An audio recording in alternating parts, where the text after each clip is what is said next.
There was a recent expose written about the Disney parks from the Wall Street Journal talking about the fact that the company has been raising their prices pretty considerably over the last few years. And a lot of people think that these price hikes are ultimately going to hurt the company because even though they might be able to make more money out of the individuals that are going to the park, less and less people are returning to Disney parks. And this is something that's ultimately not sustainable for the company. But let's dive into this article from that park place. It goes into a little bit more detail on what's going on with the Disney parks. While Disney executives insist that the parks remain accessible, the reality is that a Disney vacation has become a luxury experience, one where guests must either pay a fortune for convenience or suffer through long lines, frustrating restrictions, and constant upcharges. And yet, in response to the criticism, Disney is doubling down, offering a defense that rings hollow to the millions of families priced out of a trip to the parks. The Wall Street Journal reports highlights an alarming statistic. Since 2019, the cost of a 4-day Disney vacation for a family of 4 has skyrocketed by more than $1,000, with nearly 80% of that increase coming from new fees or on services that were once included.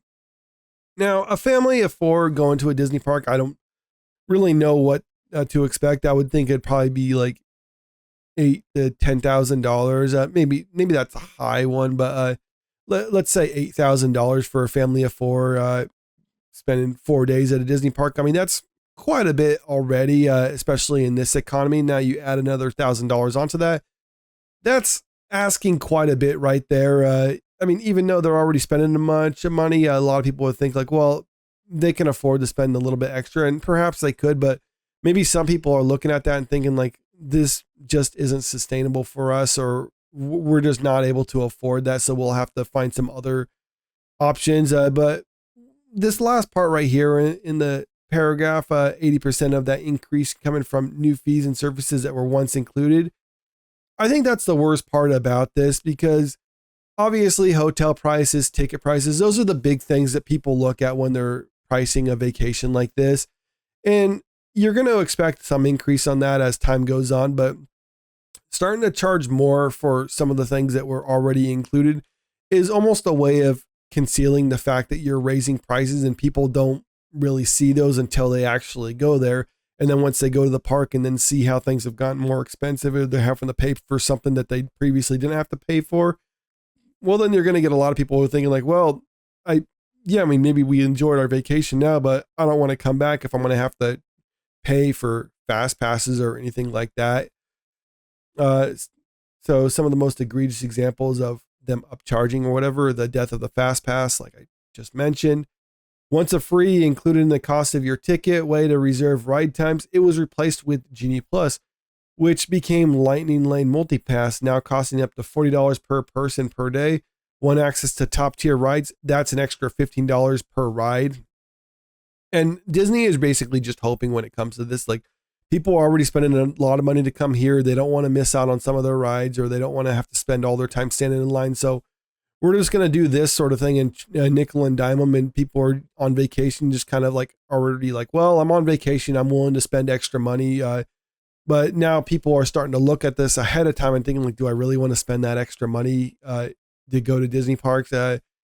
Maybe not. But I think as time goes on, more people are going to kind of pass up on this. So increasing ticket prices, like I said, that's a little bit normal. And in the last few years, it's gone up on, I think, in a reasonable manner. But when you compare it to what this is saying here, so it says a ticket price now for a peak season is $194 per person per day. And it says adjusted for inflation, it's $262 during peak season for a family of 4 back in the 70s. Now, I don't usually like to compare prices to something back in the 70s because that's like 50 years ago. So things have changed, even if they're going to try to adjust it for inflation, but still it just kind of gives you an idea just how much the actual park tickets have increased since the Disney parks were really much just opened. Exclusive for the elites, the once free extra magic hours for resort guests have been replaced with extended evening hours, but only for those staying at Disney's most expensive hotels with rooms where rooms can exceed $1,000 a night. Yeah, and I think that they should just keep that as something for if you stay at the parks in their resorts, then you have an extra hour. I think it's kind of a bad thing to restrict it to just the people staying at their more expensive things. I don't really I mean, maybe that's going to get more people to stay at those hotels, or maybe it's just going to be a way of trying to, kick out the plebeians, the poor. I don't think that's what they're going to say, but that's kind of what it does. Behind closed doors, there are reports that even Disney's own executives are beginning to question whether the company's aggressive pricing strategy is sustainable.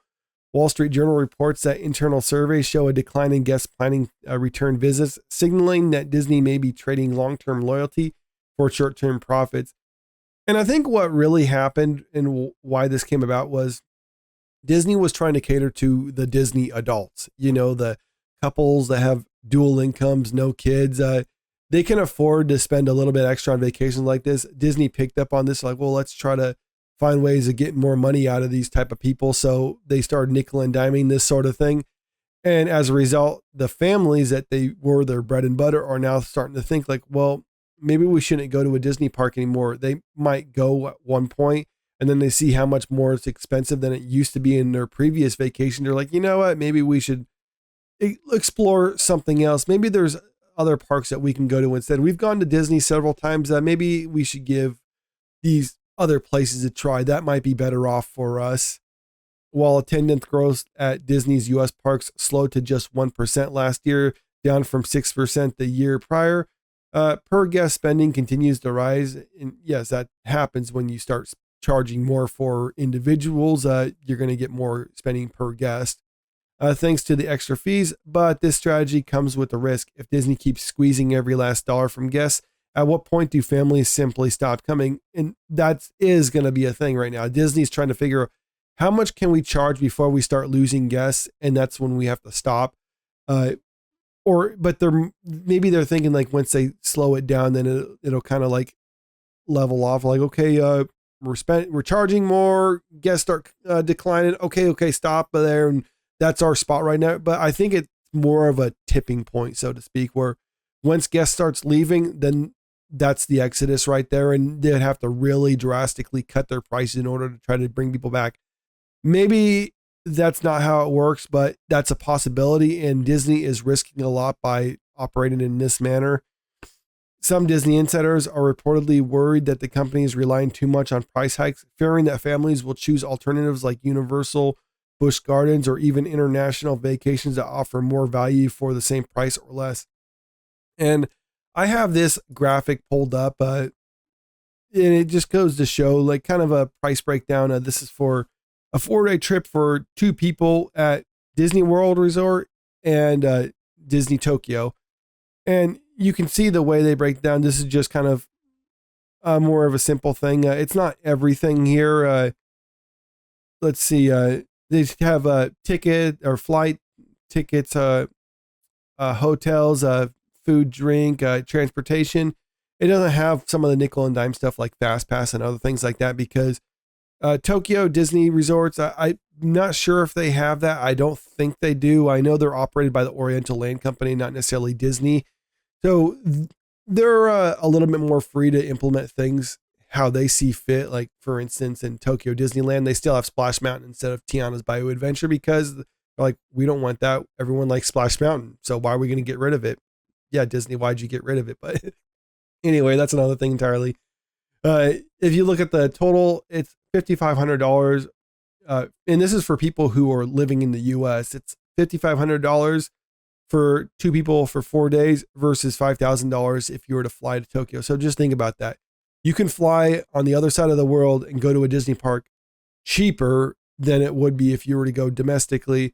And even though it's costing more for flight, everything else is cheaper over there. And as someone who's actually been to one of the Tokyo parks, I can attest, yeah, it is cheaper. Like I remember like my wife and I had a meal at one of their sit down restaurants and it was like $20 for the 2 of us. And I was blown away. I was like, I didn't know it could be this cheap. I thought it would be expensive here. I mean, it's an island. They have to ship everything in. And for some reason, it's actually cheaper here than it is at Disney parks in the US. Like this is less than a fast food in the US.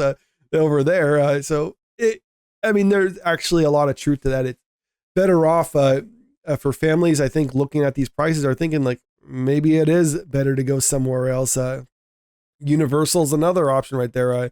You have Epic Universe coming in the next couple months in Florida, and their Disney park in Orlando is one of their most it is still the most visited park in the world, but I'm thinking this is going to cut into their business quite a bit. The only thing to really determine is how much it's going to cut into their business, because it's pretty much accepted that, yeah, Disney's going to take a hit when this comes out.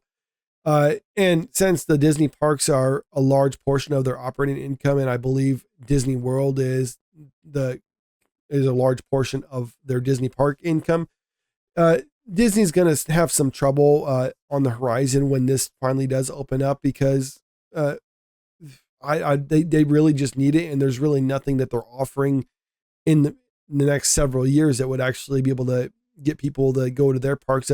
Maybe it's not going to be like people abandoning them entirely, but if you get like a family going to Orlando for 4 days or 5 days, and they're like, well, let's spend 3 days at Disney and 2 days at Universal, they might be thinking like, well, let's spend 3 days at Universal or 2 days at Disney, or let's go to Universal first before we go to the Disney parks. And then they're going to be spending a lot more of their income at Universal, because when you first go on vacation, you spend all your money at the first couple of days, and then you start like budgeting a little bit more. Maybe you're going to get that effect where people spend more at Universal than at Disney.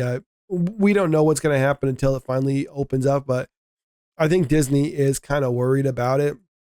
In what seems like a direct response to the Wall Street Journal article, Disney issued a defense statement attempting to justify its pricing. Josh D'Amaro, chairman of Disney Experiences, and CFO Hugh Johnston pushed back against criticism, insisting that Disney provides a range of pricing options to make vacations affordable.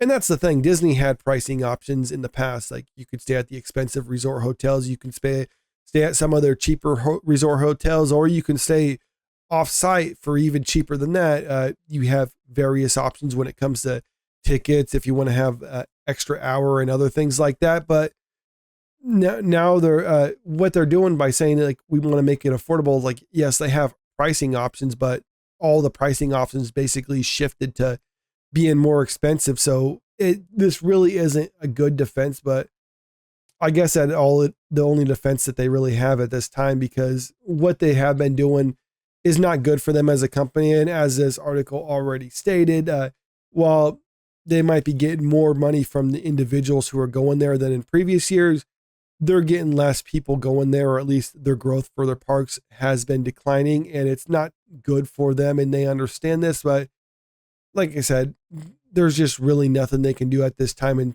except just to try to win people back over. Or they can do that by offering them something at the parks that they want to see, new attractions, or they can lower the price to try to appease them.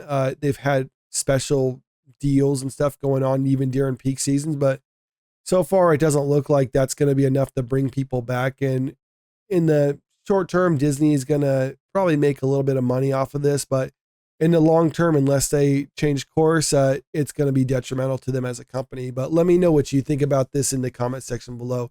And also, if you haven't already, make sure you click that subscribe button if you want to stay up to date with the latest entertainment news. And don't forget to click that like button and share this video out there, because it really helps out with the channel. Thank you.